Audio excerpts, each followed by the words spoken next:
Scott came home with a somber expression. What happened? I asked, nearly spilling the tea I was drinking. His company's performance had been poor recently, and I knew there were major personnel changes due to restructuring, but I never imagined it would hit Scott directly. Still, I think it's important to support him in times like this as his wife. Well, I guess we just had some bad luck. Times are tough, but I'm working too, so don't worry, I responded cheerfully. My name is Catherine. I'm 50 years old and currently working full-time in the back office. I live with my husband, Scott, who is 2 years older than me, my high school sophomore daughter, Julia, and my 72-year-old mother-in-law, Ethel. Ethel and I don't always see eye to eye, but since I'm working outside the house, we only see each other when I'm home, so I've decided not to worry about it. I told my daughter, your dad is a bit down because of the demotion, but try to act normally around him. However, Scott started to vent his frustrations on me. It's often said that people vent their frustration on those closest to them, those they trust the most, and indeed, all of it was directed at me.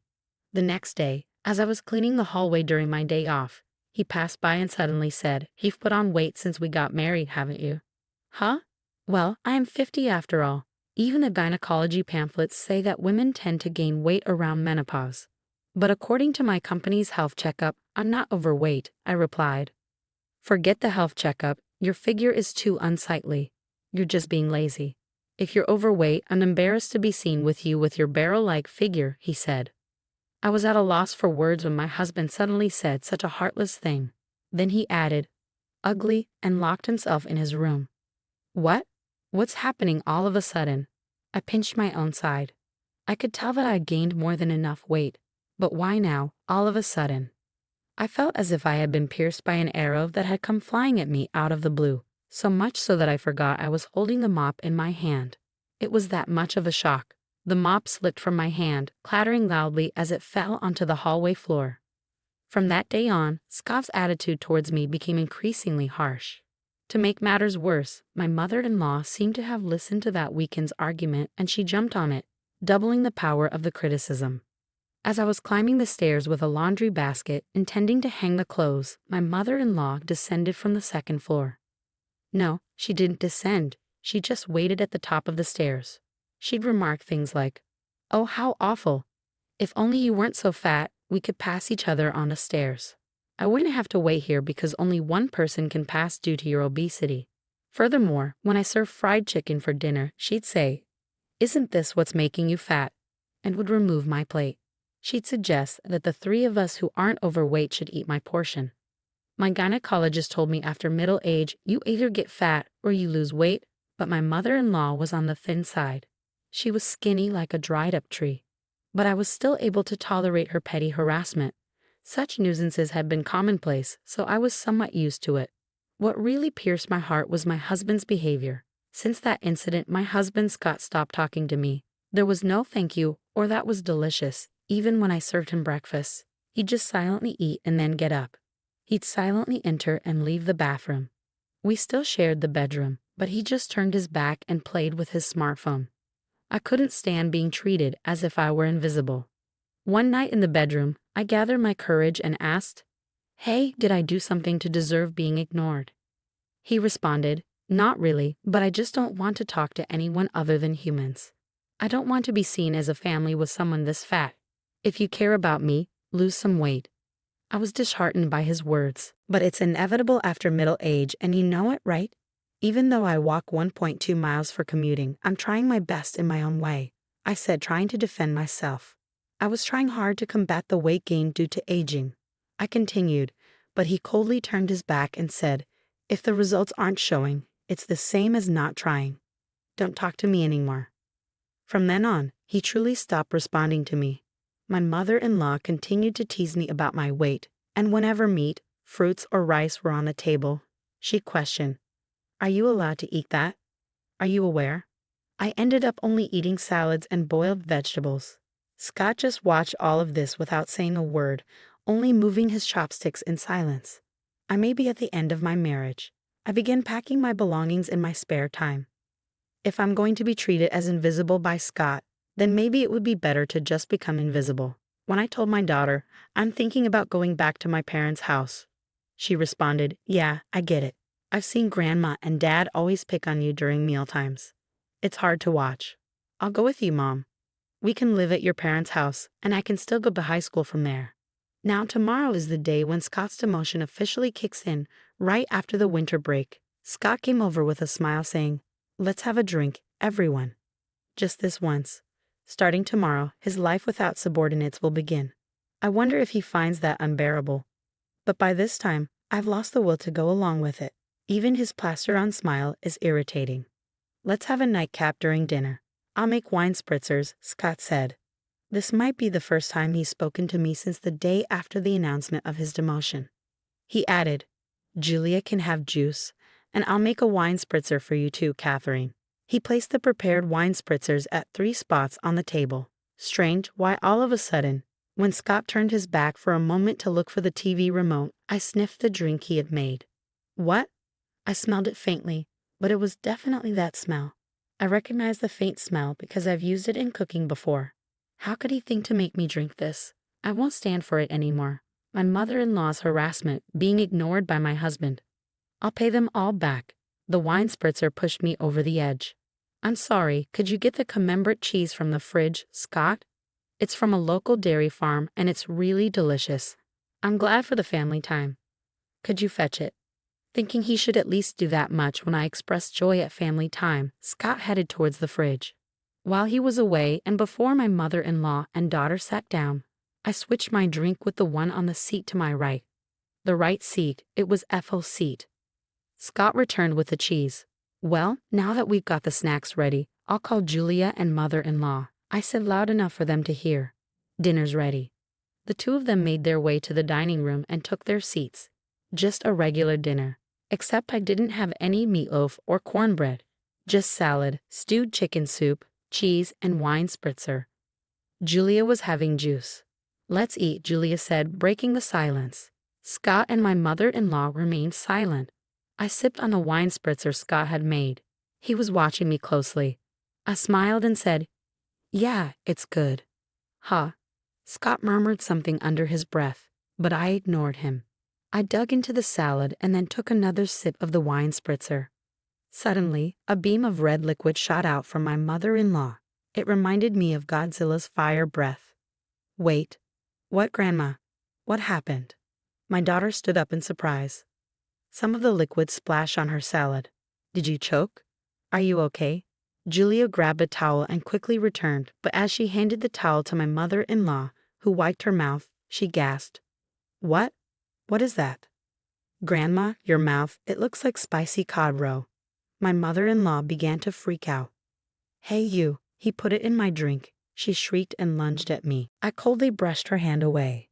"It wasn't me. Scott made it." Being brushed off and hearing that Scott was responsible for the drink must have been quite a shock. "What?" My mother-in-law screamed, her lips still covered in sauce, then turned to look at Scott. He was shaking. I leaned towards Scott, resting my hand on the table to exert some pressure. "You thought you could hide it in the wine spritzer, didn't you?" "I could smell it a little because I've used it before." "That was drop of hell, wasn't it?" "Drop of hell? I had bought it at a food fair in Alabama. It's not as famous as death sauce, but it has a hint of lime that I like for its homey taste." That hint of lime was what I smelled, which means he mixed a considerable amount into the drink. My mother-in-law must not have noticed due to the smell of the wine spritzer or thought the lime smell was part of the flavoring. That's probably why she drank it. But regardless, this was a seriously malicious prank, extremely vicious. "Wait, Dad did that."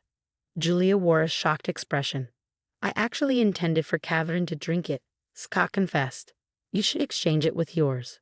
My mother-in-law, frothing at the mouth, also wanted to push it onto me. "No way am I switching to that dangerous drink," I said in a low voice, maintaining my pressure on Scott. Then I cornered him. "Explain why on earth you thought of doing something so outrageous." He replied, "You were staying chubby, and spicy food boosts metabolism, so I thought I'd make it." "Wow, that's pathetic." "What a lame excuse," I laughed sarcastically. Did he really think that explanation would be acceptable? Utterly embarrassing. Pressured, my husband hesitated and slightly moved his chair back. "I'm not crazy. This is a legitimate reason to support your diet. Here, exchange this with your cup and drink it. I made it for you." I closed the distance. My husband retreated. What are you saying? As the one who made it, you should taste it to see if it's delicious. Come on.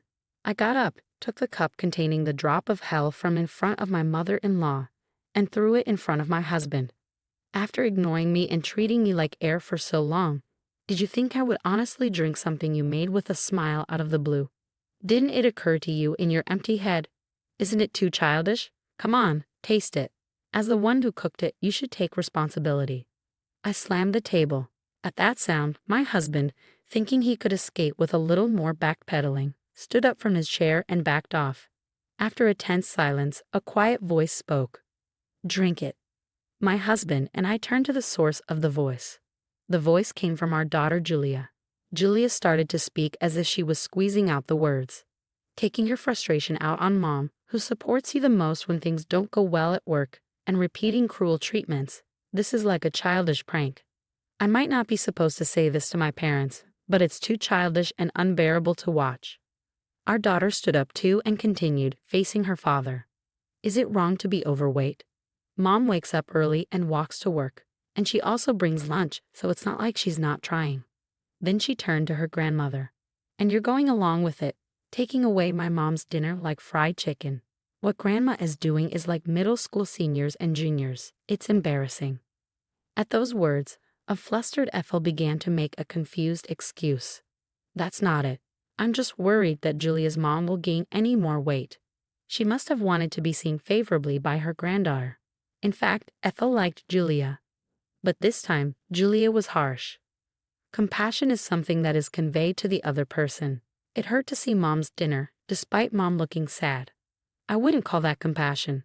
Mom hasn't had any issues in her checkups, but still taking away her side dishes is just mean. Ethel fell silent. And another thing, Julia turned back to her father. Mom goes to the gynecologist every month and keeps herself active. But despite all that, Dad just ignores her because she's put on some weight. What's his deal? That atmosphere he creates by ignoring her makes the house feel so tense. Can't you see that? Even Colonel Sanders and Aunt Stella from the cookie ads are plump. There's a term called happy weight, you know. If she gets older and becomes a lovely grandmother like Aunt Stella, I'd be thrilled. When I have kids and she's become a grandma, wouldn't it be great to say, Mom, you've come to some happy weight, and laugh about it? That's my dream. Could you please not ruin it for me? Her gaze was cold as ice as she spoke matter-of-factly. However, her words warmed my heart like hot milk with cookies. It was a pathetic sight to see a father scorned by his own daughter. And one more thing. She directed her words at her father. If you're going to ignore someone because of the weight gain due to aging, you should realize that with your thinning hair, you could easily be overlooked yourself. The tension was palpable at the dinner table. Her biting words had brought a chill to the living room, making it feel so cold you'd think even a banana would freeze. It seemed she had said all she wanted to. After a sigh, she turned to me. That's enough, Mom. It's time to let it go. It will be better for you. Her words took me aback. It would be better if I let go. That's right. You should let it go. As I said earlier, my dream is to see you holding my child, saying you've gained some happy weight and laughing. For my sake, I want you to be happy because that's part of my dream. So please let it go. Be happy and fulfill my dream. Her words filled my heart.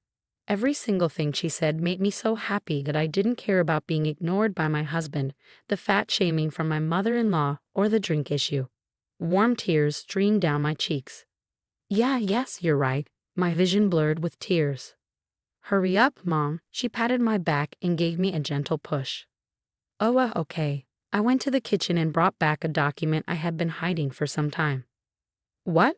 My husband let out a startled exclamation. After about a month of being ignored, I started thinking I have my bags packed. Let's each go our separate ways. I presented the divorce papers with only my name written on them. I just wanted you to lose some weight. If you had slimmed down as I asked, I would have been content. I only realized it was venting after Julia pointed it out, but since you didn't lose any weight, I thought I'd torment you more. I didn't mean for this to happen. My husband began to panic. It's on those who didn't notice until things got serious, and what they're so upset about is incredibly childish. My daughter Julia retorted sharply. Living without her adorable granddaughter is no joke for my mother-in-law. In a panic, my mother-in-law Ethel interjected, Hey, Julia. You want to keep living with us, your grandmothers, don't you? In a voice as soft as stroking a cat. To this, Julia said, I decline. I don't want to breathe the same air as people who act like middle schoolers anymore, shutting down Ethel's plea. Hold on. Okay, I got it. I'll taste it, as you say. I'll take responsibility as the one who cooked it. Scott picked up the glass placed before him and gulped it all down at once. Just like Ethel earlier, Scott spewed a stream of red liquid from his mouth, resulting in striking lobster-like lips. There, see. I took responsibility, right, Julia? Julia took a picture of both of them with their lobster lips on her phone and said, Both of you are so lame. Mom, let's go, before exiting the living room. Yeah, I decided to follow her. So what's left behind is a dinner table splashed here and there with wine cocktail mixed with a drop of hell and a husband and mother-in-law with red lobster lips. I returned to my parents' house with Julia. When we explained the situation at home, both my mother and father were furious and went to confront Scott and Ethel. They brought back the divorce papers and I ended up getting divorced. My ex-husband Scott hit rock bottom in his career and ended up spending his remaining years without any significant achievements. Apparently he had a habit of ignoring things he didn't like, even with his subordinates, and that led to his demotion, which I heard about just recently. On the other hand, my ex-mother-in-law Ethel, who had been difficult and rarely went outside, seemed to be stuck in a stalemate in a two-person household. Eventually, I got a call saying, if you and Julia were here, it wouldn't be so stale. This is proven by the 17 years since Julia was born and we lived together. Please come back. I'll stop ignoring you. But there's no way I'm going back. Better gain weight while you can. Once you have grandchildren, you'll have more physical work to do, my mother joked with a smile. That's true. Today, as always, I'm walking to work. On the way, my boss drives by and stops the car, offering, want a lift? No thanks, I'm on a diet. Just get in, Catherine. Yes, I found a new boyfriend. Both of us have been divorced once, but because of that, we've both been through a lot and understand each other well. Dieting is good and all, but it would be a problem if you're late, he says while driving. I've never been late before, I respond, puffing up my cheeks. He glances my way and prods my puffed up cheek with his finger. Give me the time you saved by riding in the car today for our conversation, he says, ever the talkative boyfriend.